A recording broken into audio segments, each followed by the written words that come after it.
Hello বন্ধুরা, আমি পায়েল। আমার নতুন একটা ভিডিওতে তোমাদের সকলকে অনেক স্বাগত জানাই। আজকে তোমাদের সাথে এবছরের রথ কেনার একটা ছোট্ট গল্প শেয়ার করব। এই যে ঘরটা কাটা হচ্ছে তোমরা দেখতে পাচ্ছ, এই ঘরটারও কিন্তু একটা গল্প রয়েছে। পেখম যবে থেকে ওই ৳১, ৳২ কয়েন এই ব্যাপারগুলো বুঝতে শিখেছে, তবে থেকেই ওকে যদি কেউ এরকম ৳১, ৳২ কয়েন বা কোনো রকমের পয়সা বা টাকা দিত, ও কিন্তু এই ঘরটার মধ্যে জমাতো। এছাড়াও আগের বছর রথে যে টাকাটা উঠেছিল, সেই টাকাটা সোনাই আর পেখম দুজনে মিলেই এই ঘটেই রেখে দিয়েছিল, যে কখনো যদি কোনো ভালো কাজে বা পুজোর কাজে লাগানো যায় সেইটাই ওরা করবে। তো যেমন ভাবা সেরকমই কাজ। এই বছর রথের সময় ঠিক ওটার কথাই আগে মাথায় আসলো। আমরা সবাই মিলে ঠিক করলাম যে ওই টাকাটা দিয়েই এবছর রথটা কেনা হবে। তাই কিন্তু আগের দিন রাতের বেলা ঘরটাকে ভেঙে সবাই মিলে বসে গিয়েছিলাম টাকাটা গুনতে।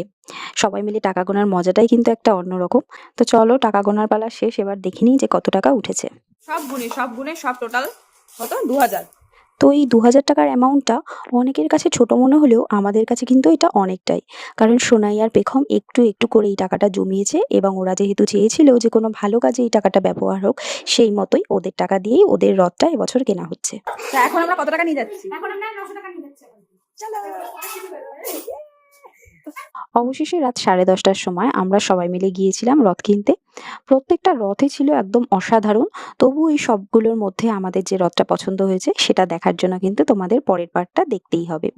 আজকে ভিডিওটা এখানেই শেষ করছি। দেখা হবে পরের পার্টে। Till then by.